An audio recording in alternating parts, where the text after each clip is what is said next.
चर्चा करता आया है और इंटरनेशनल एक्सपर्ट्स के ज़रिए, इन इंटरनेशनल एजेंसीज़ के ज़रिए G20 जैसे मोर्चों को क्रेडिबिलिटी मिलती है, क्योंकि अगर आप G7 से केवल तुलना करें तो हालांकि अनौपचारिक तौर पर आप देखें तो G20 का कोई सेक्रेटेरिएट नहीं है। तो एशियन डेवलपमेंट बैंक के प्रेसिडेंट मासात सुगु असाकावा, जिनका भारत मंडपम में आगमन हो चुका है। पहले मेहमान आज के G20 शिखर सम्मेलन 2023 में भारत की अध्यक्षता में भारत मंडपम में प्रवेश करते हुए एशियन डेवलपमेंट बैंक के अध्यक्ष। एशियन डेवलपमेंट बैंक जो एशिया और प्रशांत क्षेत्र में समावेशी विकास की सोच को आगे बढ़ाता है, बहुत ही आवश्यक। इसी सोच के तहत ये बैंक विभिन्न देशों को वित्त भी उपलब्ध कराता है और ये विकास को भी गति देता है। इन मायनों में एशिया के विकास के लिए एशियन डेवलपमेंट बैंक अपनी भूमिका लगातार बढ़ाता रहा है। बहुत बड़ी भूमिका 21वीं सदी, एशिया की सदी, और एशिया में फाइनेंस की जो समस्या है उसको दूर करने के लिए एडीबी ने महत्वपूर्ण भूमिका निभाई और कैसे इसको और सशक्त किया जाए, कैसे इसका बेहतर कैपिटलाइजेशन किया जाए, उस पर भी फोकस एडीबी का इस वक्त आप देख रहे हैं। भारत मंडपम के अंदर की तस्वीरें, जहां पर योग मुद्राएं भारत की संस्कृति और सभ्यता से हमारे विदेशी मेहमानों को परिचित कराते हुए नजर आएंगी। प्रधानमंत्री नरेंद्र मोदी औपचारिक रूप से इन सभी नेताओं का स्वागत करेंगे। एशियन डेवलपमेंट बैंक के प्रेसिडेंट मासात सुगु असाकावा जो भारत मंडपम में प्रवेश कर चुके हैं और अब कुछ ही पलों में प्रधानमंत्री उनका औपचारिक स्वागत करेंगे। भारत मंडपम में जिस स्थान से हमारे राष्ट्राध्यक्ष, विभिन्न मेहमान गुजरेंगे, उन्हें फ्लैग्स के द्वारा झंडे लगाकर उनका स्वागत किया जा रहा है और भारत मंडपम की खूबसूरती से दो चार होते हुए ये सभी हमारे मेहमान मुख्य स्थल तक पहुंचेंगे। तो एशियाई क्षेत्र में इंफ्रास्ट्रक्चर डेवलपमेंट को बढ़ावा देने के लिए एडीबी की बहुत ही महत्वपूर्ण भूमिका है और भारत एक बहुत ही अहम हिस्सा इस। तो प्रधानमंत्री नरेंद्र मोदी इस वक्त एशियन डेवलपमेंट बैंक के प्रेसिडेंट मासात सुगु असाकावा का स्वागत करते हुए, और यहां से जो सिलसिला शुरू हुआ है ये लगातार आगे बढ़ेगा। फाइनेंशियल स्टेबिलिटी बोर्ड, वित्तीय स्थिरता बोर्ड के अध्यक्ष क्लास नॉट भारत मंडपम में प्रवेश कर चुके हैं। 2021 से ही वे एफएसबी के अध्यक्ष रहे हैं। उन्हें एक लंबा अनुभव रहा है। वे यूरोपियन सेंट्रल बैंक के गवर्निंग काउंसिल के भी सदस्य हैं, जनरल काउंसिल के भी सदस्य हैं और वे आईएमएफ के बोर्ड ऑफ गवर्नर्स के भी सदस्य हैं। प्रधानमंत्री Narendra Modi financial stability board FSB के अध्यक्ष क्लास नॉट का स्वागत करते हुए। और एफएसबी बहुत इंपॉर्टेंट इसलिए क्योंकि आईएमएफ के साथ मिलकर के इन्होंने सिंथेसिस पेपर तैयार किया है। भारत ने जो अपनी प्रेसिडेंसी में क्रिप्टो को रेगुलेशन को लेकर के प्राथमिकता दिखाई, उस पर काफ़ी इंपॉर्टेंट। और इस वक्त अंतर्राष्ट्रीय श्रम संगठन आईएलओ के डायरेक्टर जनरल गिलबर्ट एफ हांगबो, जिनका प्रवेश हो चुका है, वे आईएलओ के 11वें डायरेक्टर जनरल हैं और वे पहले अफ्रीका महाद्वीप के नागरिक हैं जिन्हें ये पद मिला है। 2022 से ही वे इस पद पर आसीन हैं। अंतर्राष्ट्रीय श्रम संगठन के डायरेक्टर जनरल गिलबर्ट एफ हांगबो का स्वागत करते हुए प्रधानमंत्री नरेंद्र मोदी, और ये हैंडशेक बहुत कुछ बयां करता है। और G20 की अध्यक्षता में मिनिस्ट्रियल कम्युनिके और आउटकम डॉक्यूमेंट जो कि लेबर पर है उसको भी स्वीकार किया गया है। अंतर्राष्ट्रीय मुद्रा कोष आईएमएफ की मैनेजिंग डायरेक्टर क्रिस्टालिना जॉर्जिवा, जो वर्ल्ड बैंक की सीईओ भी रह चुकी हैं और 3 महीने के लिए इंटरिम प्रेसिडेंट भी वर्ल्ड बैंक ग्रुप की रह चुकी हैं, और कल हमने देखा कि जब इनका आगमन हुआ था हवाई अड्डे पर तो भारत की संस्कृति को देख वे बेहद आनंदित हो रही थी, स्वयं भी नृत्य में जुड़ रही थी। और इसी जोश और उत्साह के साथ अंतर्राष्ट्रीय मुद्रा कोष की मैनेजिंग डायरेक्टर क्रिस्टालिना जॉर्जिवा का प्रवेश भारत मंडपम में।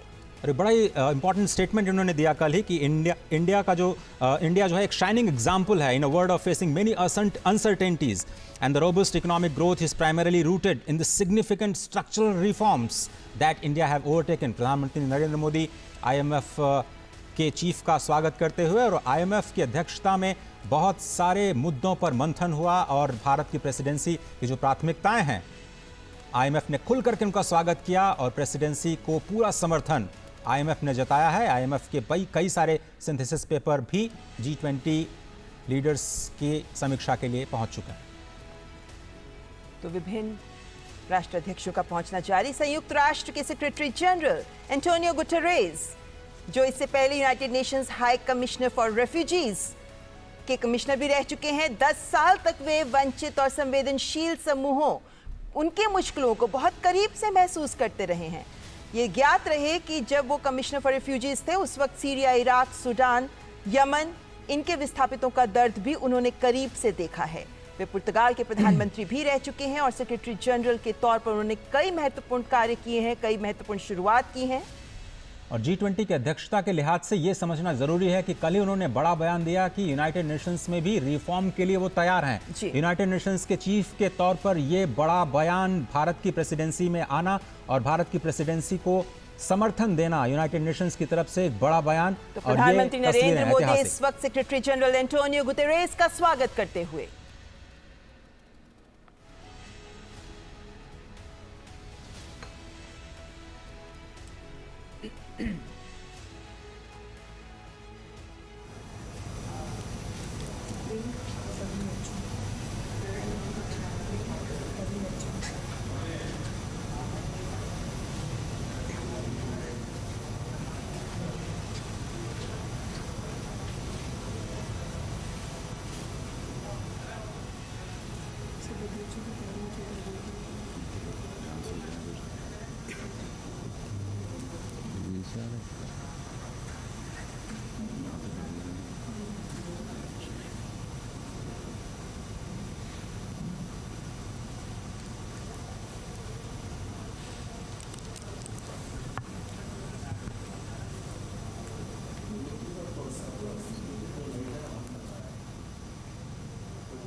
प्रेसिडेंट अजय बंगा, जिनका स्वागत किया प्रधानमंत्री नरेंद्र मोदी ने।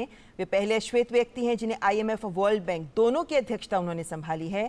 और महत्वपूर्ण बात कि उनका बिजनेस वर्ल्ड में भी काफ़ी महत्वपूर्ण अनुभव रहा है, जिसके बाद वे फिलहाल वर्ल्ड बैंक के प्रेसिडेंट और इस वक्त विश्व स्वास्थ्य संगठन WHO के director general doctor Tedros Adhanom Ghebreyesus, पहले डायरेक्टर जनरल जो अफ्रीकन रीजन से WHO के डायरेक्टर जनरल बने।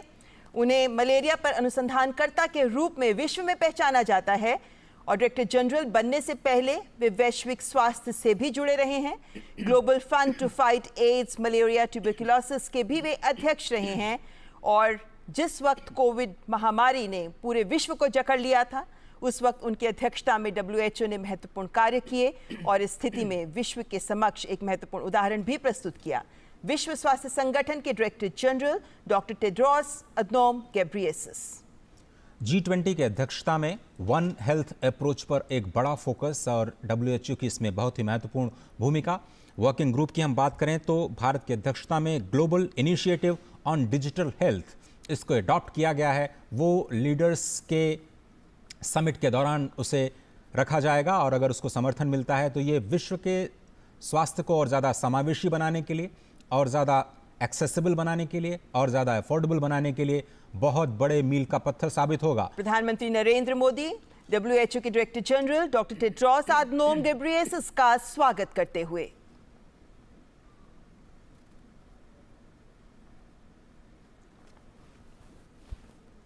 सांकेतिक रूप से लगता है कि उनका हालचाल पूछ रहे हैं प्रधानमंत्री। और अब स्क्रीन पर आप देख सकते हैं OECD यानी आर्थिक सहयोग और विकास संगठन के सेक्रेटरी जनरल मथियास कामन, जो ऑस्ट्रेलिया के वित्त मंत्री भी रह चुके हैं, प्रधानमंत्री नरेंद्र मोदी उनका स्वागत करते हुए।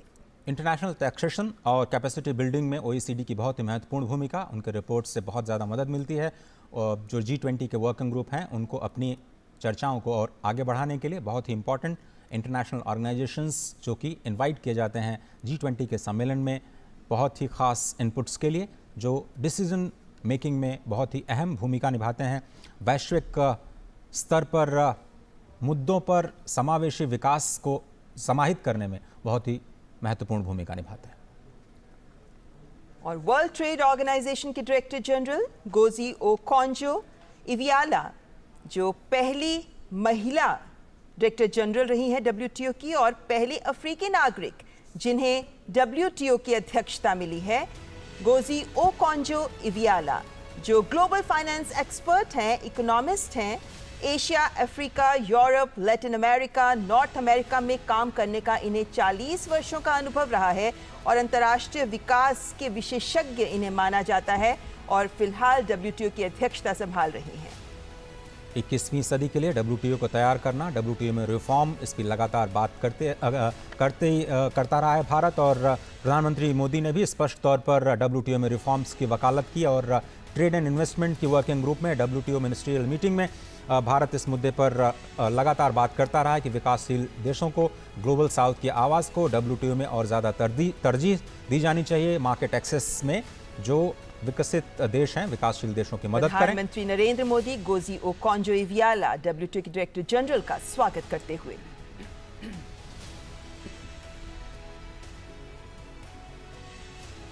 इस वक्त अंतर्राष्ट्रीय संगठनों के अध्यक्ष जिनका आगमन हो रहा है और अफ्रीकन यूनियन, अफ्रीकी संघ के अध्यक्ष, कोमोरोस के राष्ट्रपति अजाली असुमानी इस वक्त मंडपम में प्रवेश करते हुए अफ्रीकी संघ, जिसको इस शिखर सम्मेलन में सदस्यता मिल सकती है, प्रधानमंत्री नरेंद्र मोदी अफ्रीकी संघ के अध्यक्ष अजाली असुमानी का स्वागत करते हुए। और जिस तरीके से गले लगकर गर्मजोशी के साथ हैंडशेक किया जा रहा है, ये बताती है कि अफ्रीकी संघ को G20 शिखर सम्मेलन में सदस्यता मिलने के आसार पूरे हैं। बिल्कुल, ये बड़ी खबर आ सकती है दिल्ली डिक्लेरेशन के बाद कि अफ्रीकन यूनियन को शामिल किया गया है। बहुत ही इंपॉर्टेंट स्टेटमेंट शायद दिल्ली से निकल सकता है। अभी तक अंतर्राष्ट्रीय संगठनों के अध्यक्ष जिनका स्वागत हो रहा था और अब आमंत्रित देशों के प्रतिनिधि और अध्यक्ष, राष्ट्राध्यक्ष जिनका स्वागत करेंगे प्रधानमंत्री नरेंद्र मोदी। और इस वक्त स्क्रीन पर आप देख सकते हैं ओमान के उप प्रधानमंत्री सईद असाद बिन तारिक अल सईद, जिनका आगमन मंडपम में।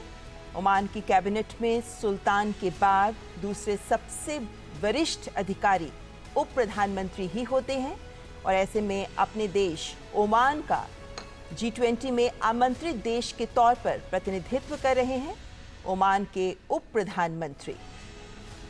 अतिथि देवो भव की अवधारणा को जमीन पर उतारते हुए भारत मंडपम में G20 की अध्यक्षता और शिखर सम्मेलन से ठीक पहले सबसे पहले अंतर्राष्ट्रीय संस्थान और उसके बाद अतिथि राष्ट्र, उनका स्वागत, ये हमारी परंपरा और बहुत ही इम्पॉर्टेंट इन अतिथि देशों का G20 की बैठकों में शामिल होना, एक ग्लोबल इम्पॉर्टेंस उनके लिए। तो प्रधानमंत्री नरेंद्र मोदी ओमान के उप प्रधानमंत्री सईद असाद बिन तारिक अल सईद का स्वागत करते हुए फॉर्मल फोटो ऑप और आमंत्रित देशों की फहरिस्त में बांग्लादेश की प्रधानमंत्री शेख हसीना, जिनका आगमन हो गया है। बांग्लादेश हमारा बेहद करीबी पड़ोसी देश। कल ही प्रधानमंत्री की बांग्लादेश के साथ द्विपक्षीय वार्ता भी हुई और शेख हसीना, प्रधानमंत्री शेख हसीना और प्रधानमंत्री नरेंद्र मोदी के बीच इस द्विपक्षीय वार्ता में पीपल टू पीपल कॉन्टैक्ट को बढ़ाना, कमर्शियल लिंकेजेस को बढ़ाना, कनेक्टिविटी को बढ़ाने पर बातचीत हुई। प्रधानमंत्री नरेंद्र मोदी बांग्लादेश के प्रधानमंत्री शेख हसीना का औपचारिक स्वागत करते हुए।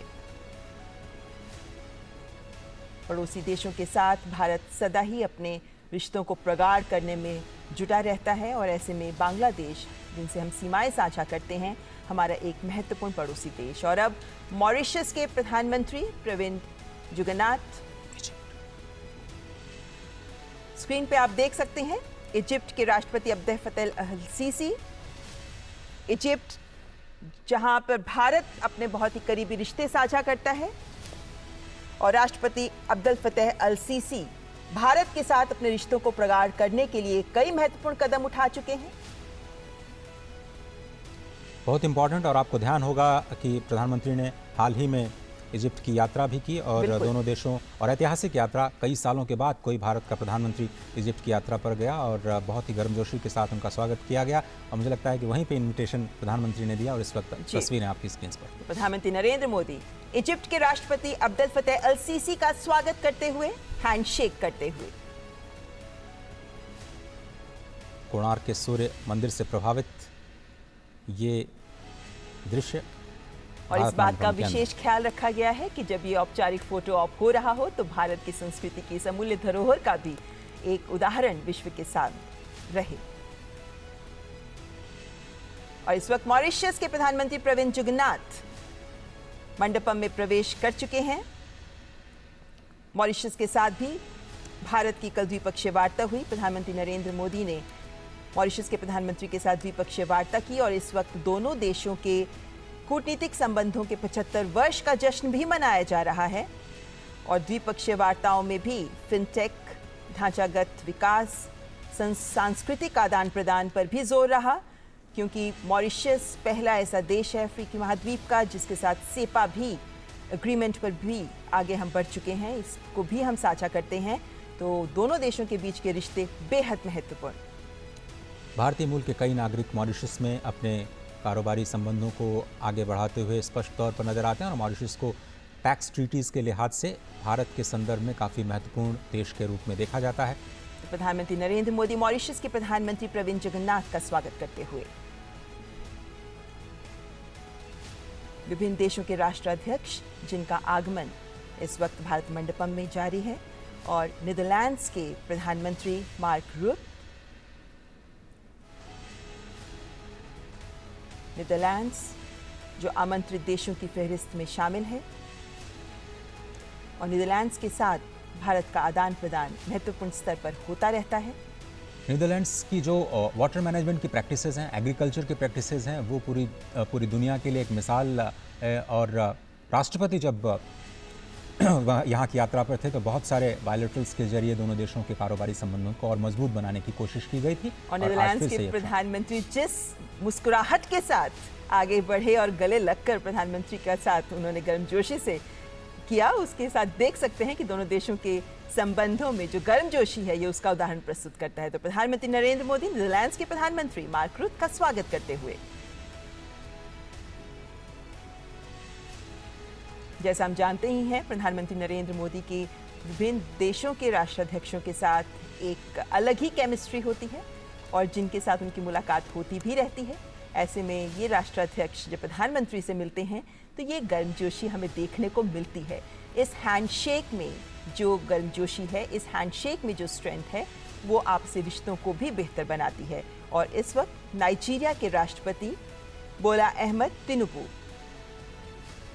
नाइजीरिया को उम्मीद है कि भारत से रक्षा क्षेत्र में बहुत बड़ा इन्वेस्टमेंट शायद नाइजीरिया में आ सकता है। और साथ ही साथ स्पष्ट तौर पर औपचारिक तौर पर उन्होंने कहा है कि बहुत ही सौभाग्य की बात है कि भारत को G20 की प्रेसिडेंसी दी गई है इस साल, और बहुत सारे मुद्दे जो ग्लोबल साउथ के उठाए गए हैं वो नाइजीरिया ने उनका समर्थन किया है और भारत के प्रति अपनी कृतज्ञता जताई।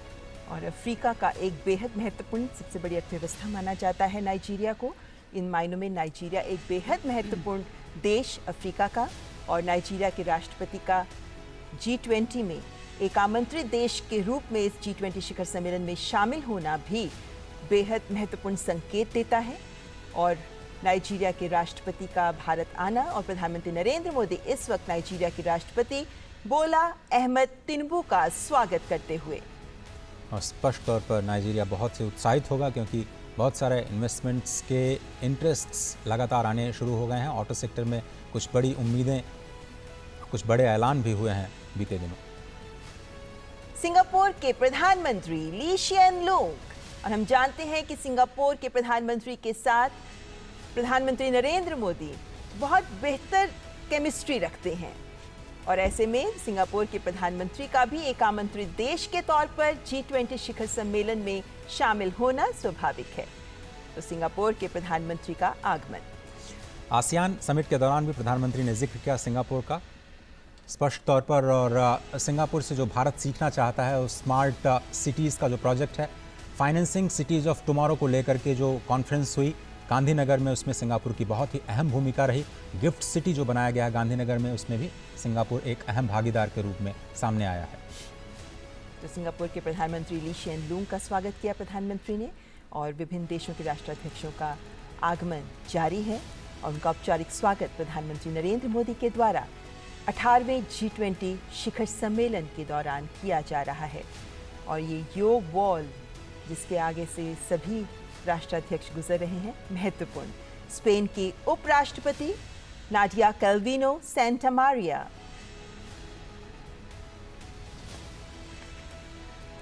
हम जानते हैं कि स्पेन यूरोपीय संघ का हिस्सा है और स्पेन के साथ भारत के संबंध बेहतर हैं, और ऐसे में स्पेन की उपराष्ट्रपति और उनके चेहरे पर खिली मुस्कुराहट ये बयां करती है कि इस शिखर सम्मेलन में आमंत्रित देश के तौर पर शामिल होना स्पेन इसे महत्वपूर्ण मानता है।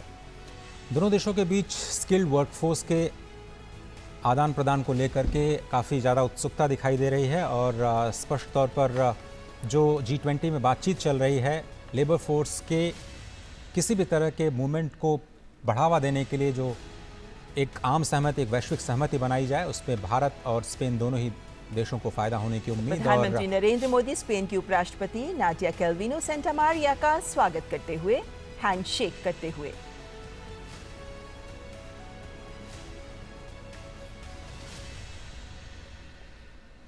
नौ आमंत्रित देश इस बार 18वें G20 शिखर सम्मेलन में भारत की ओर से विशेष रूप से आमंत्रित देश, जिनमें आखिरी देश है UAE, संयुक्त अरब अमीरात। अब से थोड़ी देर पहले UAE के तरफ से अभी तक जो इनवाइटेड कंट्रीज हैं उनमें तो आपकी स्क्रीन पे आप देख सकते हैं UAE यानी संयुक्त अरब अमीरात के राष्ट्रपति शेख मोहम्मद बिन जायद अल नहयान मंडपम में प्रवेश करते हुए। संयुक्त अरब अमीरात एक बेहद महत्वपूर्ण देश, विशेष रूप से आर्थिक रूप से अगर हम बात करते हैं, तेल संसाधनों के कारण और अन्य कूटनीतिक कारणों से भी भारत का महत्वपूर्ण सहयोगी देश संयुक्त अरब अमीरात। फ्री ट्रेड एग्रीमेंट को लेकर के दोनों देश काफ़ी ज़्यादा उत्साहित और हाल ही में जो FTA किया गया है भारत की तरफ से, उसका फ़ायदा अब ज़मीन पर दिखने लगा है। रोज़गार के लिहाज से, GDP के लिहाज से और दोनों देशों के बीच जो ट्रेड रिलेशंस हैं उसको बढ़ाने में इस FTA की बहुत अहम भूमिका रही है और बहुत सारे भारतीय सऊदी अरब में जो कार्य करते हैं उनको लेकर के लेवल प्लेइंग फील्ड दी जाए और उनको असिस्टेंस दिया जाए, और आप केमिस्ट्री स्पष्ट तौर पर देख सकते हैं। तो प्रधानमंत्री नरेंद्र मोदी UAE यानी संयुक्त अरब अमीरात के राष्ट्रपति शेख मोहम्मद बिन जायद अल नहयान का स्वागत करते हुए न केवल हैंडशेक बल्कि दोनों हाथों से उनके हाथों को थामते हुए उन्हें गले लगाते हुए। तो अब तक 9 आमंत्रित देश Oman, Bangladesh, Egypt, Mauritius, Netherlands, Nigeria, Singapore, Spain और UAE, इन 9 आमंत्रित देशों के राष्ट्राध्यक्ष अब भारत मंडपम में प्रवेश कर चुके हैं और अब बारी है G20 के सदस्य देशों। हम जानते हैं कि G20 के सदस्य देशों में भारत समेत 19 देश और साथ में यूरोपीय संघ शामिल है, और इन विभिन्न देशों के राष्ट्राध्यक्षों का भी अब एक एक कर प्रधानमंत्री नरेंद्र मोदी स्वागत करेंगे। हालांकि अभी फ्रांस के राष्ट्रपति मैनुअल मैक्रों का भारत आगमन का इंतजार है, लेकिन बाकी सभी राष्ट्राध्यक्ष भारत पहुंच चुके हैं। तो इन सभी का स्वागत करेंगे प्रधानमंत्री नरेंद्र मोदी, और भारत मंडपम अपनी पूरी खूबसूरती के साथ इस वक्त मौसम की भी खूबसूरती को समेटे हुए यहाँ अपने विदेशी मेहमानों का स्वागत कर रहा है।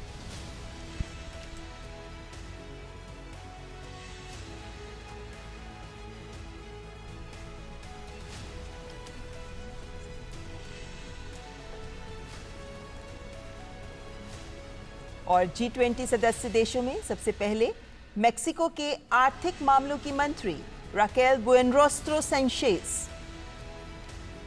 मेक्सिको को विकासशील देशों की एक सशक्त आवाज़ के रूप में देखा जाता है और एग्रीकल्चर को लेकर के जो वहाँ पे बेस्ट प्रैक्टिसेस हैं उनसे सीखने की कोशिश पूरी दुनिया करती रही है। एग्रीकल्चर वर्किंग ग्रुप में भी मेक्सिको की अहम भूमिका रही है। किस तरह से खाद्य सुरक्षा को लेकर के जो खाद की कीमतों में हमने उछाल देखा कोविड के दौरान, रशिया यूक्रेन क्राइसिस के दौरान, उसमें कैसे सभी लोग मिलकर के फूड सिक्योरिटी की जो समस्या है उस पर आम राय, आम सहमति बना पाएँ, उसमें मेक्सिको ने एक अहम योगदान दिया। और स्पष्ट तौर पर G20 के सदस्य देश के रूप में भारत और मेक्सिको के न केवल द्विपक्षीय संबंध बल्कि G20 के मंच पर भी इन दोनों देशों का एक विकासशील देश के तौर पर अपने विचारों को रखना काफ़ी अहम। तो मेक्सिको की आर्थिक मामलों की मंत्री राकेल बुएनरोस्ट्रो सैnchez का स्वागत करते हुए प्रधानमंत्री नरेंद्र मोदी। मेक्सिको के राष्ट्राध्यक्ष का ही G20 शिखर सम्मेलन में आना था, लेकिन स्वास्थ्य कारणों से वे नहीं आ पाए, तो मेक्सिको का प्रतिनिधित्व कर रही वहां के आर्थिक मामलों की मंत्री। तो G20 के सदस्य देशों के राष्ट्राध्यक्षों का और प्रतिनिधियों का इस वक्त आना जारी है और भारत मंडपम में उनका औपचारिक स्वागत किया जा रहा है। भारत मंडपम जो 18वें G20 शिखर सम्मेलन का केंद्र। भारत मंडपम जहां से उम्मीद की जा रही है कि दिल्ली घोषणा पत्र एक मजबूत आवाज ग्लोबल साउथ के देशों की बनकर उभरेगा। यहां से एक ऐसी दिशा दी जाएगी जिससे विश्व समावेशी विकास और मानव कल्याण की ओर कदम बढ़ाएगा। G20 शिखर सम्मेलन भारत की अध्यक्षता में नया अध्याय लिख पाएगा, इस बात की भी उम्मीद की जा रही है। जिस सोच को विभिन्न working groups, Sherpa track, finance track में भारत ने आगे रखा, जिस जनभागीदारी के संदेश को सामने रखते हुए एक्शन ओरिएंटेड चर्चाओं पर भारत का जोर रहा, जिस तरीके से विभिन्न देशों के बीच सहमति बनाने की लगातार प्रयास किए जाते रहे, संवेदनशील मुद्दों पर भी एकमत होने की प्रयास रहे, वो ये भी दिखाता है कि दिल्ली घोषणा पत्र में जब वो कल सामने आएगा तो जो महत्वपूर्ण बिंदु रहेंगे वो भारत के उद्घोष को तो सामने रखेंगे ही, लेकिन साथ ही विश्व को भी नया संदेश, नई दिशा दे पाएंगे। क्योंकि ये संदेश जो इस भारत मंडपम से निकलेगा, ये संदेश पूरे विश्व के कल्याण और पूरे विश्व के विकास के संदेश के साथ जुड़ा हुआ होगा। वसुधैव कुटुंबकम ये थीम एक सर्वसमावेशी थीम, तभी भारत एक पृथ्वी, एक कुटुंब, एक भविष्य की बात कर रहा है और इसीलिए इन्हीं विभिन्न मुद्दों पर सहमति बनाने के प्रयास इस भारत मंडपम में कुछ ही पलों बाद शुरू हो जाएंगे, जब औपचारिक स्वागत के बाद पहला सत्र एक पृथ्वी का आगाज होगा। और जैसा कि आप जानते हैं कि प्रधानमंत्री नरेंद्र मोदी ने जब से अध्यक्षता संभाली, उनका पहला फोकस यही रहा कि G20 के पूरे उत्सव को लोगों के साथ जोड़ा जाए और वैश्विक जो चुनौतियां हैं उनके लिए एक सशक्त मंच तैयार किया जाए, जिसमें सभी की आवाज़ सुनी जाए, सभी के विचारों को एक मंच दिया जाए और एक साझा समाधान निकालने की कोशिश की जाए। ये तस्वीरें बहुत ही महत्वपूर्ण, जिसका जिक्र लगातार हम सुबह से कर रहे हैं। भारत मंडपम के ठीक आगे नटराज की भव्य मूर्ति भारत के सांस्कृतिक उद्भव और जिसको हम कहते हैं कि सभ्यता और संस्कृति की एक पावन धारा के रूप में जो भारत अपने आप को, भारत जिसका नाम ही है कि जहाँ पर लोग ज्ञान प्राप्त करने में प्रयासरत रहते हैं, और इसीलिए भारत मंडपम इस शब्द को भी बार बार रेखांकित करने का प्रयास किया जा रहा है। ये भव्य और दिव्य तस्वीरें आपको प्रगति मैदान में स्थित नए भारत मंडपम से सीधे हम आपके लिए ख़ास तौर पर लेकर के आए हैं, जहां पर अब से थोड़ी ही देर बाद G20 शिखर सम्मेलन 2023 भारत की अध्यक्षता में शिखर सम्मेलन यानी लीडर्स अब दिल्ली डिक्लेरेशन पर अपनी अंतिम मुहर लगाएंगे। कौन से मुद्दे, कौन सी प्राथमिकताएं जो भारत ने रखी, जिन पर वैश्विक सहमति बनती है, पूरी दुनिया की निगाहें इस वक्त टिकी हुई हैं, क्योंकि प्राथमिकताएं बहुत बड़ी भारत की ओर से। अर्जेंटीना के राष्ट्रपति एल्बर्टो फर्नांडिस 2018 में जब अर्जेंटीना ने G20 की अध्यक्षता की तो उस वक्त फूड सिक्योरिटी को एक मुद्दा बनाया। शायद किसी को नहीं पता होगा कि उसके बाद कोविड और उसके बाद रशिया और यूक्रेन क्राइसिस के बाद फूड इनसिक्योरिटी दुनिया के लिए सबसे बड़ी चुनौती बन जाएगा। लेकिन आज भारत ने ज़बरदस्त लीडरशिप का परिचय दिया। Fuel crisis, food crisis, fertiliser crisis, 3F की जो क्राइसिस है उसको सेंटर में रखते हुए वार्ताओं के जरिए कैसे इस संकट का एक साझा हल निकाला जाए, पुरजोर कोशिश की भारत ने अपनी ओर से। तो प्रधानमंत्री नरेंद्र मोदी अर्जेंटीना के राष्ट्रपति एल्बर्टो फर्नांडिस का स्वागत करते हुए, अर्जेंटीना जो भारत के साथ कई विभिन्न समूहों में मंच साझा करता है और इस वक्त G20 शिखर सम्मेलन में प्रधानमंत्री नरेंद्र मोदी अर्जेंटीना के राष्ट्रपति का स्वागत करते हुए। अर्जेंटीना जिसके साथ हमारा व्यापार कई उत्पाद के तहत आगे बढ़ता है। और इस वक्त ऑस्ट्रेलिया के प्रधानमंत्री Anthony Norman Albanese sustainable, balanced and inclusive global economic growth के लिए ऑस्ट्रेलिया की आवाज़ बहुत ही महत्वपूर्ण। ऑस्ट्रेलिया ने एक ओपन ग्लोबल इकोनॉमी और rule based multilateral trading system का समर्थन किया है, जिस पर भारत के प्रेसिडेंसी का सबसे बड़ा फोकस रहा है कि जो 20वीं सदी के संस्थान हैं उनको 21वीं सदी के लिए कैसे तैयार किया जाए। खुले तौर पर ऑस्ट्रेलिया ने समर्थन किया है कि जो रिफॉर्म्स हैं मल्टीलेटरल इंस्टीट्यूशंस का होना चाहिए, उस पर कई सारे पेपर्स आ चुके हैं। भारत की ओर से इंडिपेंडेंट एक्सपर्ट ग्रुप ने अपनी पहली रिपोर्ट भी सौंप दी है। दूसरी रिपोर्ट शायद अक्टूबर में आएगी, जिसका असर आने वाले दिनों में आपको प्रेसिडेंसी के दौरान दिखाई दे सकता है। एक बड़ी पहल ऑस्ट्रेलिया ने जिसका भरपूर समर्थन किया। प्रधानमंत्री नरेंद्र मोदी ऑस्ट्रेलिया के प्रधानमंत्री एंथनी नॉर्मन एल्बनीजी का स्वागत करते हुए।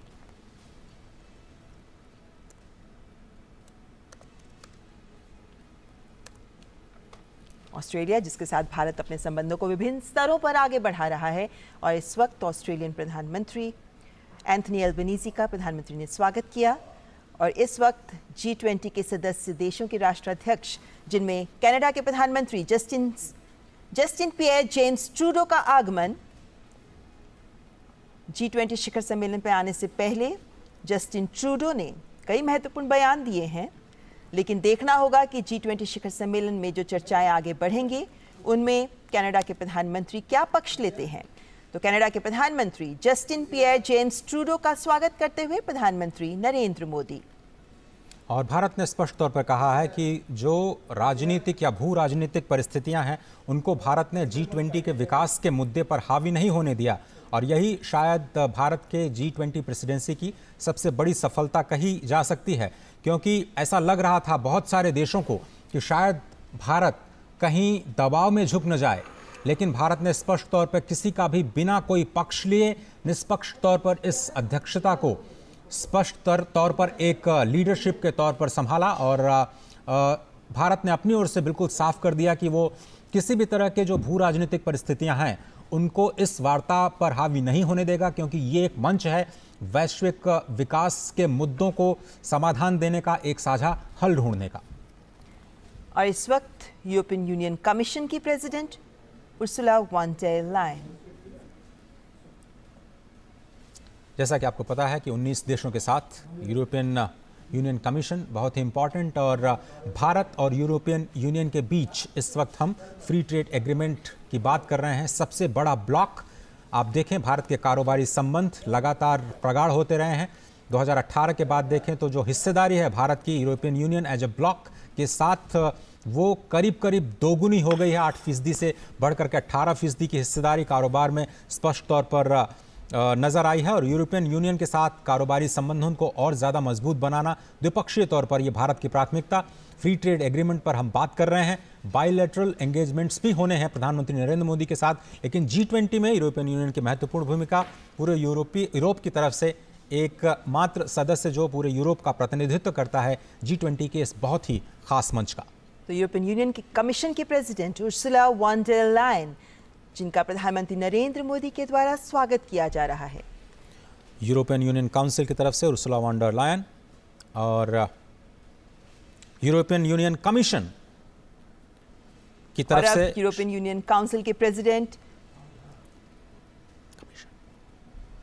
शार्ल मिशेल, जो कि यूरोपियन यूनियन कमीशन के प्रेसिडेंट हैं और इस वक्त आपकी स्क्रीन पर नजर आ रहे थे।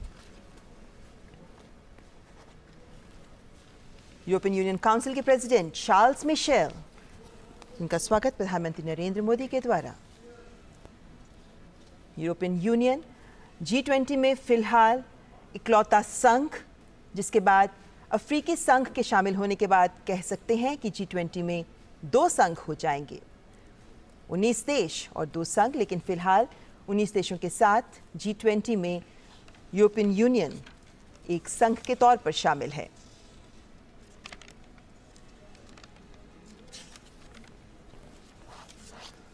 जैसा कि आपको पता है कि भारत की प्राथमिकताएं बहुत स्पष्ट हैं, इंक्लूसिव डेवलपमेंट को बढ़ावा देना है और ये G20 की प्राथमिकताओं में शामिल।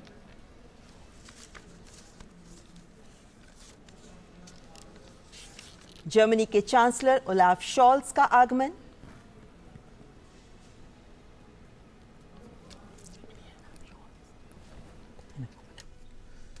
G7 में जर्मनी की बहुत महत्वपूर्ण भूमिका। और G7 के मंच पर जब प्रधानमंत्री नरेंद्र मोदी गए थे तो स्पष्ट तौर पर उनका भव्य स्वागत किया गया था और वहां पर जो क्लाइमेट जस्टिस को लेकर के आवाज़ें उठी थी उसको जर्मनी का भरपूर समर्थन मिला था। जर्मनी और भारत के बीच में पीपल टू पीपल कनेक्ट को लेकर के और ज़्यादा रिश्तों को मजबूत करना और साथ ही साथ द्विपक्षीय संबंधों को बढ़ावा देना, उस पर भी निगाह रहेगी। लेकिन G20 के मंच पर जर्मनी की बहुत ही खास भूमिका वैश्विक मुद्दों पर सहमति बनाने के लिहाज से। प्रधानमंत्री नरेंद्र मोदी जर्मनी के चांसलर ओलाफ शॉल्स का स्वागत करते हुए। उनके स्वास्थ्य का हालचाल भी जानते हुए प्रधानमंत्री नरेंद्र मोदी अपनी ज़बरदस्त केमिस्ट्री के जरिए। और ये देखा जा सकता है कि जैसे WHO के डायरेक्टर जनरल, उनका भी थोड़ा स्वास्थ्य नासाज था, प्रधानमंत्री ने उनका भी स्वास्थ्य पूछा।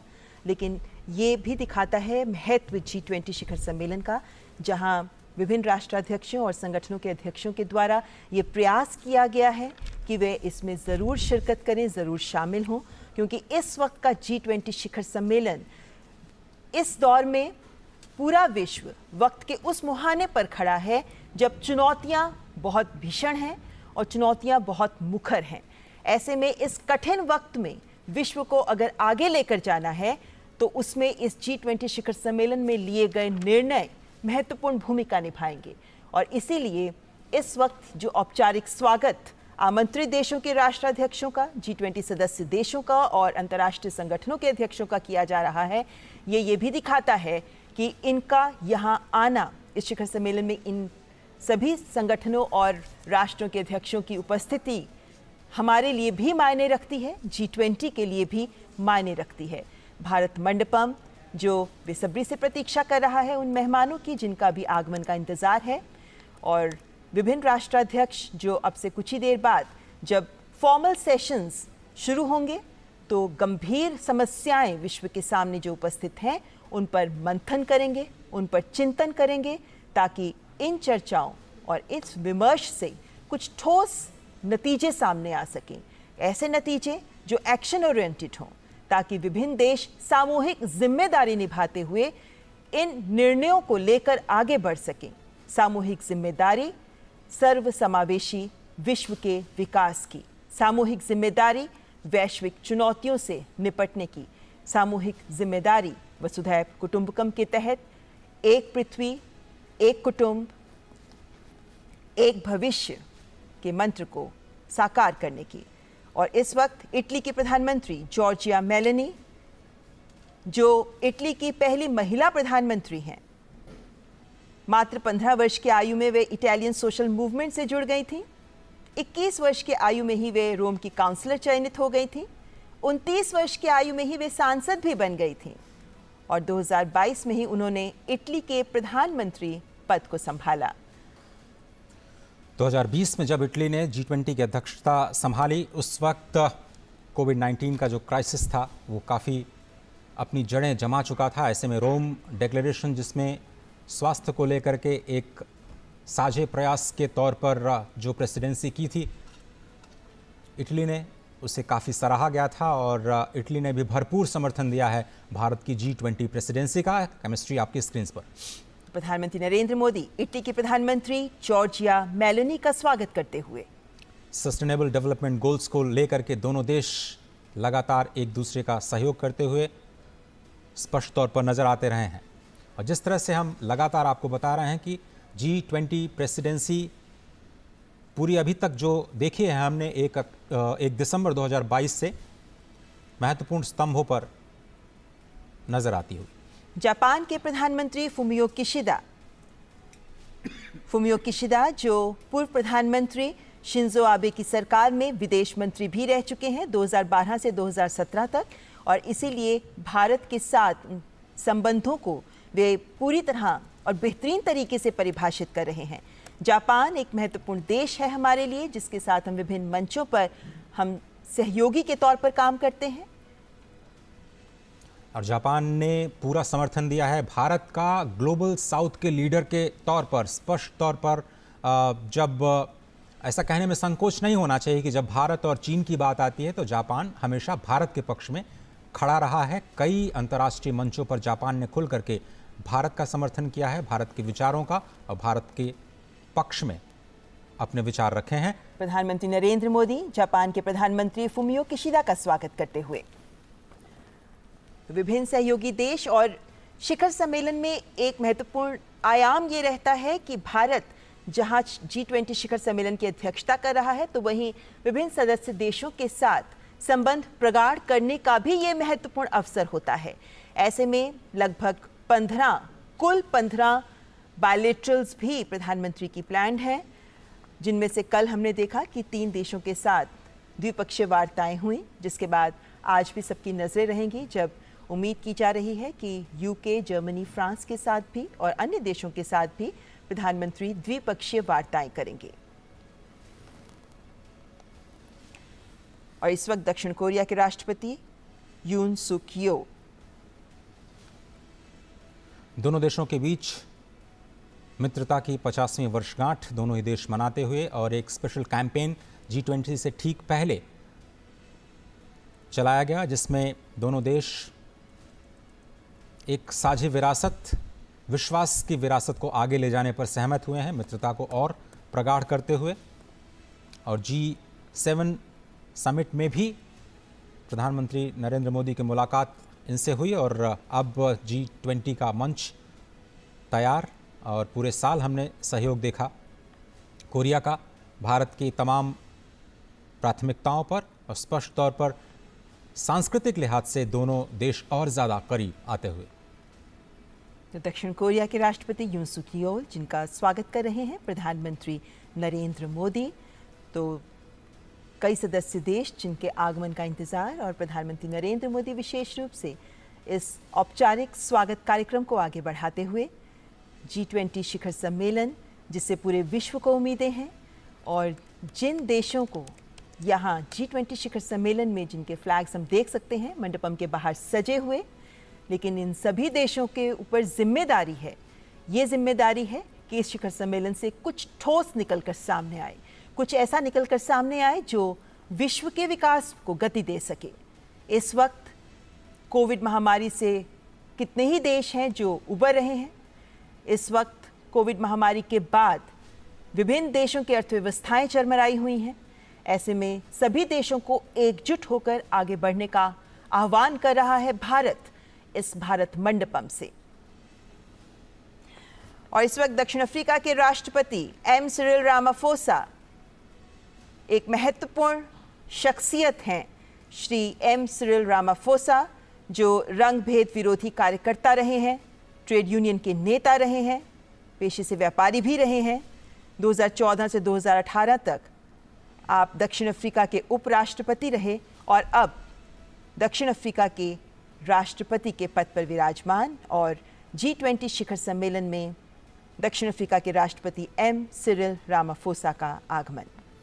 हाल ही में ब्रिक्स समिट की सफल मेज़बानी करने के बाद अब G20 के मंच पर दोनों ही नेता एक बार फिर से कुछ ही दिनों में मिलते हुए विकासशील देशों के साझा हितों को वैश्विक मंच प्रदान करते हुए दोनों देशों के संबंध कारोबारी तौर पर, सांस्कृतिक तौर पर और मानवीय तौर पर बहुत ही प्रगाढ़, बहुत ही प्राचीन। प्रधानमंत्री नरेंद्र मोदी दक्षिण अफ्रीका के राष्ट्रपति एम सिरिल रामाफोसा का स्वागत करते हुए, हैंडशेक करते हुए, फॉर्मल फोटो ऑप देते हुए।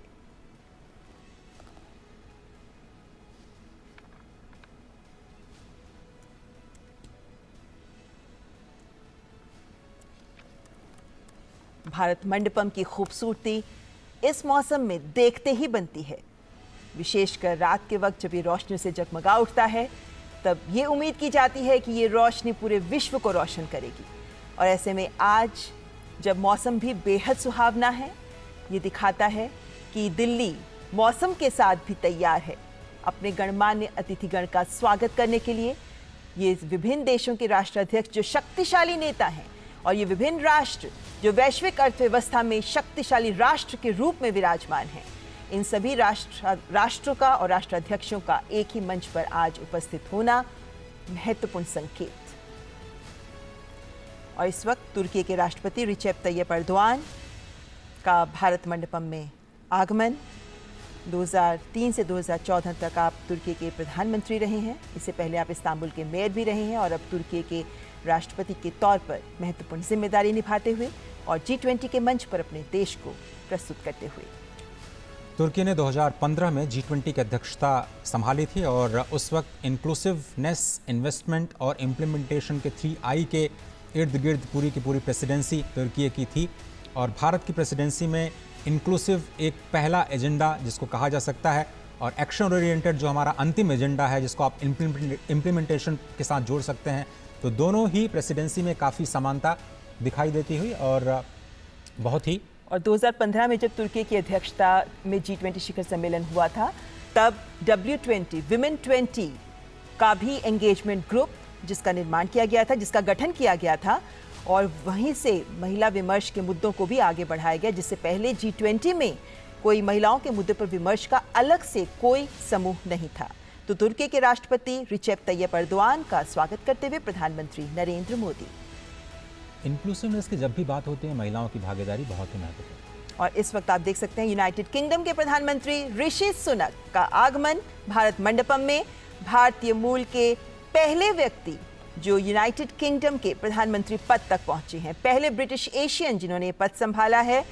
और आप पहले राजकोष के चांसलर भी रह चुके हैं, ट्रेजरी के मुख्य सचिव भी रहे देश में और अब यूनाइटेड किंगडम के प्रधानमंत्री पद को संभालते हुए ऋषि सुनक, हमने देखा कि कल जैसे ही वे हवाई जहाज से उतरे उन्होंने सबसे पहले प्रणाम किया और इस वक्त प्रधानमंत्री नरेंद्र मोदी गर्मजोशी के साथ गले मिलते हुए ऋषि सुनक के साथ और हैंडशेक करते हुए औपचारिक स्वागत। G20 का समर्थन और सबकी निगाहें होंगी भारत यूके FTA वार्ता पर, जो कि बहुत ही फाइनल स्टेज में है और दोनों नेता इसको अंतिम रूप दे सकते हैं। पूरी दुनिया की निगाहें इस पर होंगी कि भारत यूके FTA को लेकर के दोनों देश कैसे आगे बढ़ते हैं। और G20 के सभी मुद्दों पर समर्थन करते हुए ऋषि सुनक स्पष्ट तौर पर, खुले तौर पर, औपचारिक तौर पर भारत का समर्थन और प्रधानमंत्री नरेंद्र मोदी की लीडरशिप की तारीफ कर चुके हैं।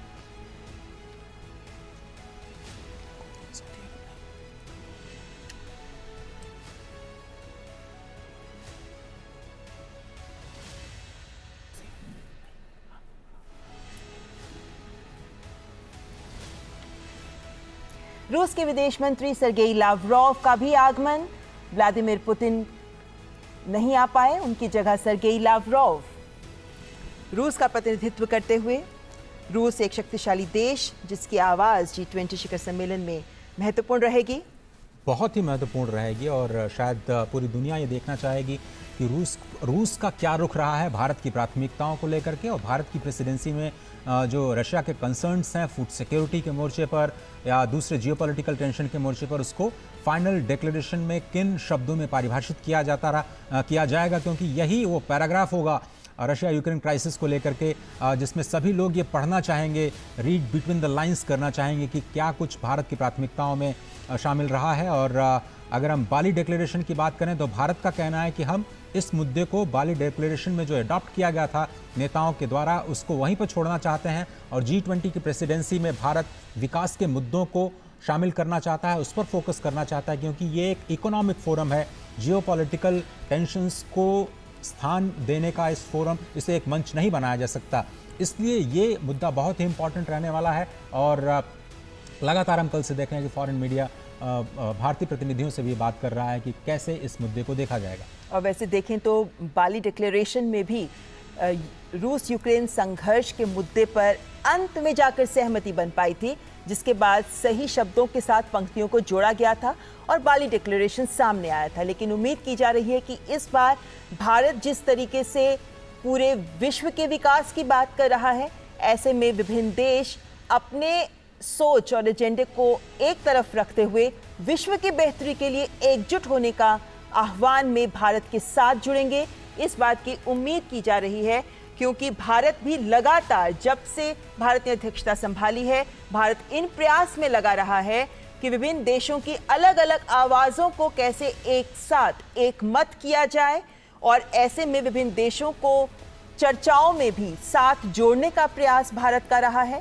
और इस वक्त जाहिर है कि रूस के विदेश मंत्री क्योंकि पहुंच चुके हैं, उसके बाद जब चर्चाओं में वे शिरकत करेंगे तो रूस यूक्रेन संघर्ष का मुद्दा दिल्ली डिक्लेरेशन में किन शब्दों के साथ रखा जाता है, किस हद तक जगह मिल पाती है, उस पर सहमति बनाने पर भारत का और विभिन्न देश जो भारत के साथ इस मुहिम में जुटे हुए हैं कि इस दिल्ली डिक्लेरेशन को फाइनल किया जाए और सही तरीके से भारत विश्व के विकास को लेकर जो आवाज बुलंद कर रहा है, ग्लोबल साउथ के हितों को साथ लेकर आगे बढ़ने की बात कर रहा है, उसको साथ मिल सके और सार्थक तरीके से उसे दिल्ली घोषणा पत्र में शामिल किया जा सके, इसका प्रयास भारत तथा अन्य देश भी G20 शिखर सम्मेलन में कर रहे हैं। क्योंकि कहीं ना कहीं ये जिम्मेदारी सभी देशों पर आती है कि अपनी सोच, अपने स्वार्थ को दरकिनार करते हुए इस वक्त विश्व की बेहतरी के लिए, विश्व कल्याण के लिए सोचें और आगे बढ़ें ताकि कुछ ठोस एक्शन ओरिएंटेड एजेंडे सामने आ सके।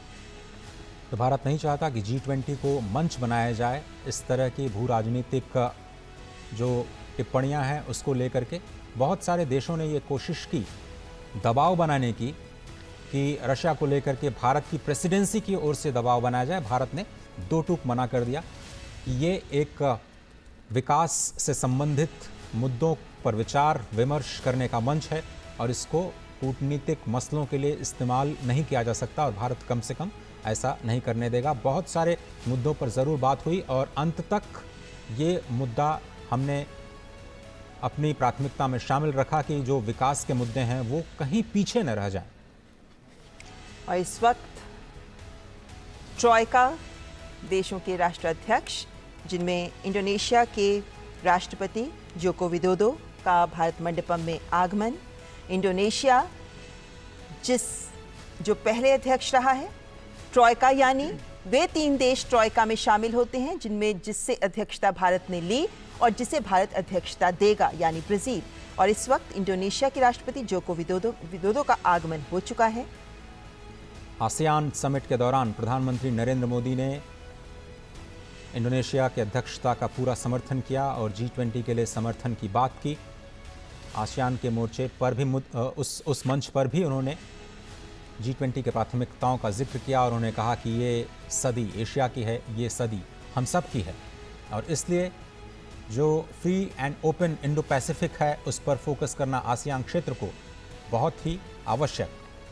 और ये ट्रॉयका बड़ा ही इम्पॉर्टेंट, पहली बार ऐसा हो रहा है G20 के इतिहास में कि 3 विकासशील देश लगातार 3 सालों तक, अगर आप साउथ अफ्रीका, दक्षिण अफ्रीका को शामिल कर लें तो लगातार 4 सालों तक ग्लोबल साउथ या विकासशील देशों की आवाज़ के तौर पर ये प्रेसिडेंसी उन मुद्दों को आगे बढ़ाती रहेगी। और इसलिए कहा जा रहा है कि जो भारत अपनी G20 प्रेसिडेंसी में जो लेगेसी छोड़ेगा, जिन मुद्दों पर बात आगे बढ़ी है वो अगले 2 से 3 सालों में और ज़्यादा मजबूत होती हुई नजर आएंगी। एक मजबूत आधार ज़रूर भारत ने तैयार कर दिया है।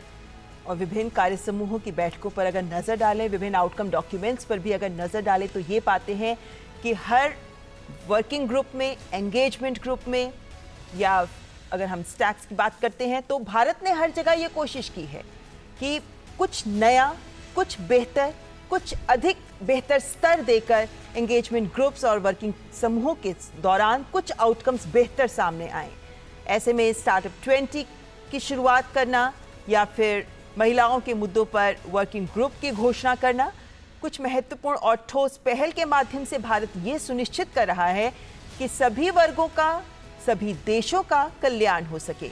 और अपनी अध्यक्षता में भारत जिस व्यापक स्तर पर भारत ने आयोजन किए हैं, जिस व्यापक स्तर पर सभी देशों को शामिल किया है, वो ये दिखाता है कि भारत एक अलग आयाम दे रहा है G20 शिखर सम्मेलन को। और इस वक्त ब्राजील के राष्ट्रपति लुइस इनासियो लुला दा सिल्वा, ब्राजील जो भारत से अध्यक्षता ग्रहण करेगा, भारत के बाद ब्राजील G20 शिखर सम्मेलन का अध्यक्ष होगा। ऐसे में ट्रॉयका के तहत ब्राजील के राष्ट्रपति लुइस इनासियो लुला दा सिल्वा भारत मंडपम में आगमन। ब्रिक्स के साझे सदस्य के तौर पर भारत और ब्राज़ील लगातार प्रतिनिधित्व करते रहे हैं एशिया का और विकासशील देशों का। ब्रिक्स के मंच के जरिए ही दोनों देशों को एक सशक्त आवाज़ भी समझा जाता है विकासशील देशों की, और इसलिए कहा जा रहा है कि ये जो ट्रॉइका है बहुत ही इंपॉर्टेंट है। भारत से प्रेसिडेंसी अब ब्राज़ील को सौंपी जाएगी और कल शाम इसकी औपचारिक घोषणा की जाएगी। प्रधानमंत्री नरेंद्र मोदी ब्राज़ील को आधिकारिक तौर पर G20 2023-24 की अध्यक्षता सौंपेंगे और इसके हालांकि ये सितंबर ये जो कल डिक्लेरेशन किया जाएगा, ट्रांसफ़र किया जाएगा प्रेसिडेंसी, उसके बाद भी भारत की ओर से काम जारी रहेगा 30 नवंबर तक। 1 दिसंबर से ऑफिशियली ये प्रेसिडेंसी जारी और विकासशील देशों को मुद्दों को प्राथमिकताओं के तौर पर ज़रूर शामिल किया जाएगा। पूरे विश्व को यही उम्मीद। तो ब्राजील के राष्ट्रपति लुइस इनासियो लुला दा सिल्वा का स्वागत करते हुए प्रधानमंत्री नरेंद्र मोदी। G20 शिखर सम्मेलन जिससे कुछ ही पलों बाद पहले सत्र का औपचारिक आरंभ होगा और उस पहले सत्र में वन अर्थ विषय है और ऐसे में उम्मीद की जा रही है कि जिस एकात्मवाद की सोच के साथ भारत आगे बढ़ रहा है, जिस बंधुत्व की भावना को भारत आगे बढ़ा रहा है, वो भावना इन चर्चाओं के तहत निकलने वाले आउटकम में भी परिलक्षित होगी। इस बात का अंदाज़ा, इस बात की उम्मीद लगातार की जा रही है और ऐसे में विभिन्न राष्ट्राध्यक्षों का भारत मंडपम में आगमन और उसके बाद पहले सत्र में उनका शामिल होना ये उम्मीद जताता है कि कुछ सार्थक चर्चा, सार्थक विमर्श निकलकर सामने आएगा।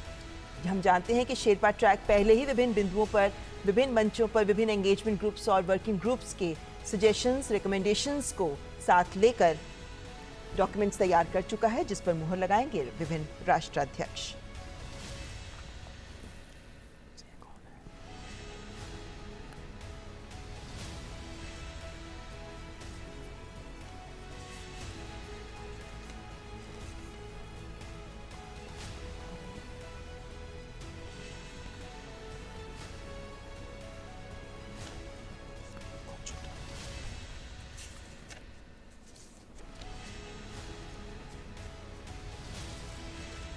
भारत मंडपम में विभिन्न देशों के राष्ट्राध्यक्षों का आगमन जारी। प्रधानमंत्री नरेंद्र मोदी कर रहे हैं औपचारिक स्वागत और इस औपचारिक स्वागत के बाद फोटो ऑप के बाद शुरुआत होगी पहले सत्र की। और चीन के प्रधानमंत्री ली चियांग का स्वागत करते हुए प्रधानमंत्री नरेंद्र मोदी। चीन जो G20 शिखर सम्मेलन के विभिन्न मंचों पर विभिन्न चर्चाओं में कुछ मुद्दों पर सवाल उठाता रहा है, लेकिन उम्मीद की जा रही है कि जो आउटकम डॉक्यूमेंट आएगा उसमें एकमत सहमति मिल पाएगी। भारत के वित्त मंत्री के साथ चीन के जो समकक्ष हैं वित्त मंत्री, उनकी मुलाकात गांधीनगर में हुई थी और उसके बाद ये उम्मीदें अब उठने लगी हैं कि चीन बहुत सारे मुद्दों पर शायद भारत का समर्थन कर सकता है, भारत की प्रेसिडेंसी का समर्थन कर सकता है। देखना होगा कि विकास के मुद्दों पर किस तरह से, फूड सिक्योरिटी के मुद्दे पर, डेट रेजोल्यूशन के मुद्दे पर चीन का क्या रुख रहता है और भारत की प्रेसिडेंसी में जो प्राथमिकताएं तय की गई हैं, चाहे वो मल्टीलेटरल इंस्टीट्यूशंस का रिफॉर्म हो या फिर सस्टेनेबल डेवलपमेंट गोल्स की समीक्षा करना हो, क्योंकि शायद वो सबसे बड़ी चुनौती है। 2030 तक प्रधानमंत्री मोदी ने कहा कि इस वक्त हम मध्य में खड़े हैं जब इसकी समीक्षा करना बहुत ज़रूरी है। किसी को पता नहीं था कि रशिया यूक्रेन क्राइसिस और कोविड जैसी दो संकटों से पूरी दुनिया का सामना होगा और उसका असर SDGs के जो लक्ष्य हैं उन पर स्पष्ट तौर पर दिखाई देगा। ऐसे में अब रिकवरी की तरफ वर्ल्ड का पूरे विश्व का फोकस जो है वो अब जाता हुआ और इस रिकवरी को कैसे और ज़्यादा स्ट्रांग बनाया जाए, कैसे इंक्लूसिव बनाया जाए, उस पर लगातार भारत की प्रेसिडेंसी ने काम किया है और उसका नतीजा आज और कल की लीडरशिप समिट के दौरान पूरी दुनिया को दिखाई देगा। इस वक्त जो 18वां G20 शिखर सम्मेलन का आयोजन हो रहा है, ये उस दौर में हो रहा है जब विश्व कोविड महामारी से बाहर निकल रहा है। बहुत से देश ऐसे हैं जो अभी कोविड महामारी से उबर रहे हैं। ऐसे में जो चुनौतियां सबके सामने हैं, खासतौर पर विकासशील देशों के सामने, हालांकि G20 हमेशा से एक आर्थिक मंच रहा है, लेकिन पिछले कुछ वर्षों में अन्य महत्वपूर्ण मुद्दे भी इसके साथ जुड़ गए हैं और उसी के चलते इस बार के G20 शिखर सम्मेलन को भारत ने नए आयाम देने का प्रयास किया है। और ये भारत मंडपम के दृश्य जो सीधे आप तक पहुंच रहे हैं, ये भारत मंडपम, जिसमें अब से कुछ ही पलों के बाद, औपचारिक स्वागत के बाद कुछ ही पलों बाद पहले सत्र का शुभारंभ हो जाएगा और जिसमें गंभीर विमर्श, गंभीर चिंतन सामने आ सकता है। भारत इस वक्त इस बात को सुनिश्चित कर रहा है कि सभी देश एकजुट हों। ऐसे में जब पूरे विश्व में इस वक्त देखा जा रहा है कि सब अपने स्वार्थ, अपने विकास को लेकर आगे बढ़ रहे हैं, भारत ने एक आवाज बुलंद की कि विश्व को एकजुट होकर आगे बढ़ना होगा, तभी संपूर्ण विश्व का विकास हो पाएगा। जलवायु परिवर्तन की चुनौती हमारे सामने है, सतत विकास लक्ष्यों को 2030 तक हासिल करने की चुनौती हमारे सामने है। ऐसे में कोई भी देश अकेला इन लक्ष्यों को प्राप्त नहीं कर सकता। ऐसे में सभी को एक मत होकर एक पृथ्वी के लिए कार्य करना जरूरी है। क्योंकि सभी देश एक दूसरे से इंटरकनेक्टेड हैं, जुड़े हुए हैं, इसीलिए सभी देशों को एकजुट होकर, सबको एक साथ मिलकर एक कुटुंब की तरह निर्णय लेने होंगे और ठोस कार्य को आगे लेकर, लक्ष्यों को लेकर आगे बढ़ना होगा। तभी हम साझा भविष्य, एक भविष्य हासिल कर पाएंगे। जो चुनौतियां हमारे सामने हैं, चाहे उसमें हम विश्व शांति की बात करें, विश्व की समृद्धि की बात करें, विश्व कल्याण की बात करें और उन देशों की बात करें जिन्हें अभी तक विश्व नजरअंदाज करता आया है, उन सबको अगर आगे लेकर जाना है, विश्व को वाकई विकास करना है, तो भारत ने इसे परिभाषित किया है कि सबको सामूहिक जिम्मेदारी लेते हुए मिलकर आगे बढ़ना होगा, मिलकर कार्य करना होगा।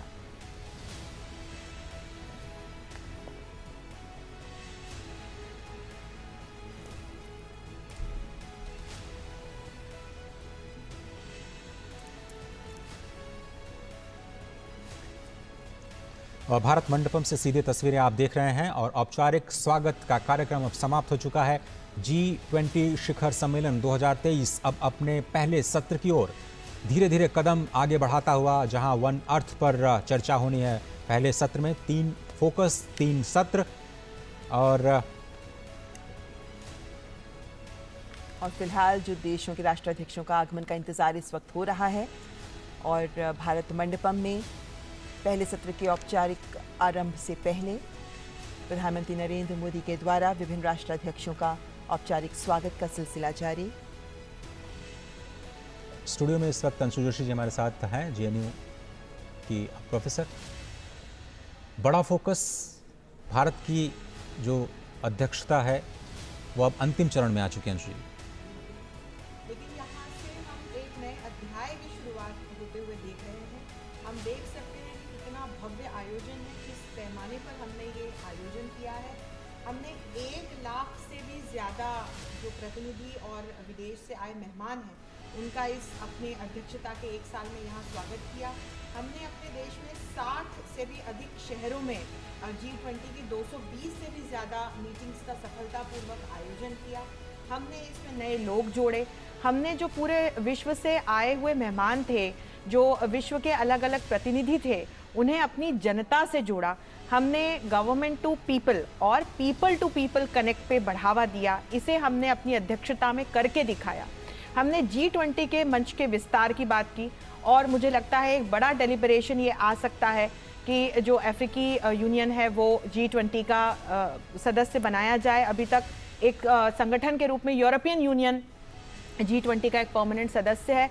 और हम ये भी देख सकते हैं कि किस तरह से हमने समावेशी विकास को लेकर, सतत विकास को लेकर, साझा विकास को लेकर न सिर्फ अपने यूनिलैटरल लेवल पे और बायलैटरल लेवल पे, हमने मल्टीलैटरल लेवल पर भी G20 के अध्यक्ष के रूप में अलग अलग सफल प्रयास किए। और अब मुझे लगता है कि आज और कल जो घोषणाएं होंगी, जो तमाम रिपोर्ट्स प्रस्तुत होंगी, जो राष्ट्राध्यक्ष अपने विचार प्रस्तुत करेंगे, उसमें हम भारत के इस महत्वपूर्ण योगदान को देख पाएंगे। क्योंकि भारत मंडपम में यूएसए, अमेरिका के राष्ट्रपति जो बाइडेन का आगमन हो चुका है।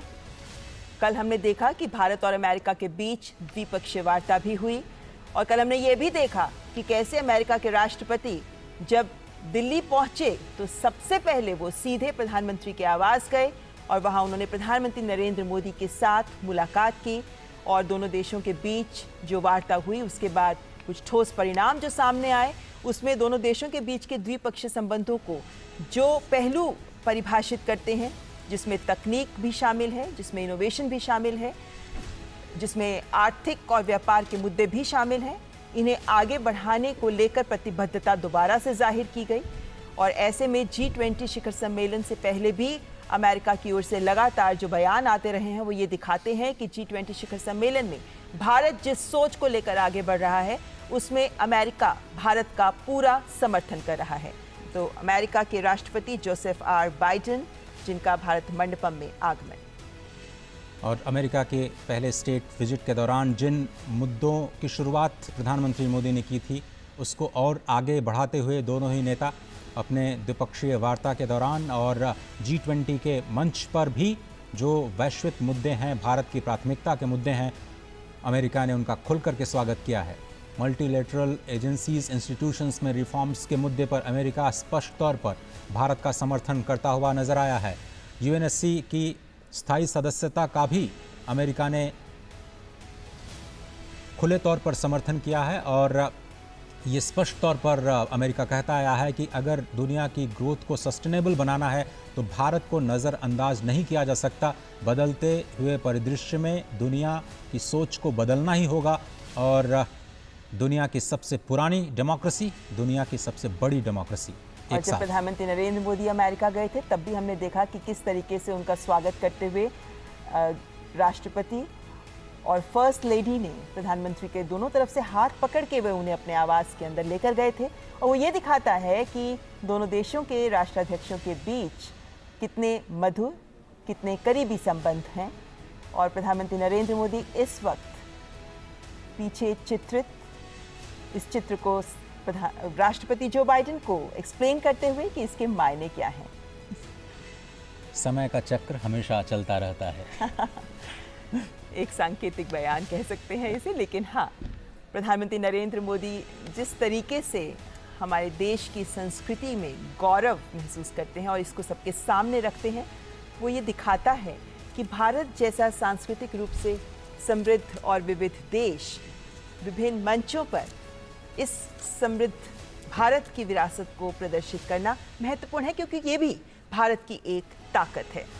तो अंशुल जी, मैं ये भी जानना चाह रही थी आपसे कि हम जब जन भागीदारी की बात करते हैं तो हमने देखा कि विभिन्न एंगेजमेंट ग्रुप्स में, उदाहरण के तौर पर महिलाओं की अगर मैं बात करूं तो आंगनवाड़ी वर्कर्स तक लेकर यहाँ तक कि जो स्ट्रीट वेंडर्स हैं उनको भी लिया गया, यहाँ तक कि जो असंगठित क्षेत्र की महिलाएं हैं जो घरेलू घरों में काम करती हैं उन तक भी पहुंचा गया।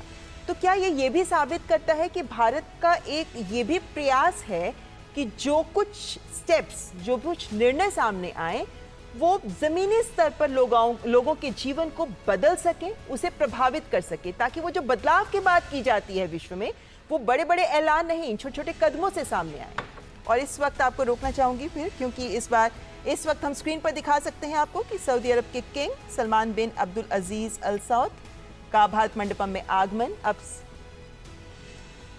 क्राउन प्रिंस सलमान बिन अब्दुल अजीज अल सऊद का आगमन हो चुका है। अब से कुछ ही देर पहले सऊदी अरब के क्राउन प्रिंस भारत पहुंचे हैं।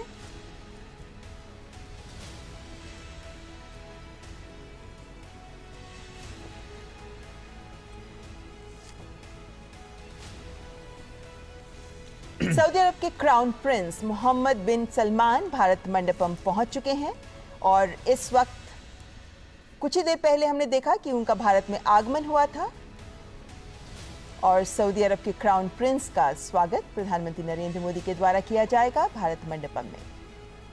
बहुत ही महत्वपूर्ण सदस्य G20 का सऊदी अरब, क्योंकि पूरी दुनिया में हम जो फ्यूल क्राइसिस देख रहे हैं उसमें उसको समाधान देने में सऊदी अरब की बहुत ही महत्वपूर्ण भूमिका रहती है। और जो कच्चे तेल की कीमतें हैं पूरी दुनिया की अर्थव्यवस्थाओं को प्रभावित करती हैं। ऐसे में ये जो लीडरशिप दिखाई गई है सऊदी अरब की ओर से भारत के G20 के प्रेसिडेंसी के दौरान, तमाम वर्किंग ग्रुप्स के दौरान जो एनर्जी सिक्योरिटी का मुद्दा है उसमें एक बहुत ही मजबूत स्तंभ के रूप में सऊदी अरब ने एक महत्वपूर्ण भूमिका निभाई है और भारत के G20 का समर्थन किया। तो सऊदी अरब के क्राउन प्रिंस मोहम्मद बिन सलमान का प्रधानमंत्री नरेंद्र मोदी के द्वारा स्वागत करते हुए और इसी के साथ विभिन्न राष्ट्राध्यक्षों और अंतर्राष्ट्रीय संगठनों के अध्यक्षों का स्वागत का कार्यक्रम औपचारिक रूप से संपन्न हुआ, जिसके बाद अब प्रथम सत्र वन अर्थ की शुरुआत होगी। और इस सत्र में पृथ्वी को लेकर कैसे विभिन्न देश महत्वपूर्ण कदम उठा सकते हैं, एक पृथ्वी, अपने पृथ्वी के संरक्षण को लेकर देश क्या कुछ कर सकते हैं। ऐसे में अभी तक विभिन्न कार्य समूहों में और एंगेजमेंट ग्रुप्स में जो बातें निकलकर सामने आई, जिसके आधार पर शेरपा ट्रैक में डॉक्यूमेंट तैयार किया गया, ऐसे में विभिन्न देश उस पर मंथन करेंगे ताकि कुछ ठोस नतीजे लेकर सामने आ सके। और इस वक्त दूरदर्शन नेटवर्क के जो टेक्निकल टीम है उसकी भी तारीफ करना बहुत ही आवश्यक है। आप देखें कि कितने कैमरा एंगल्स के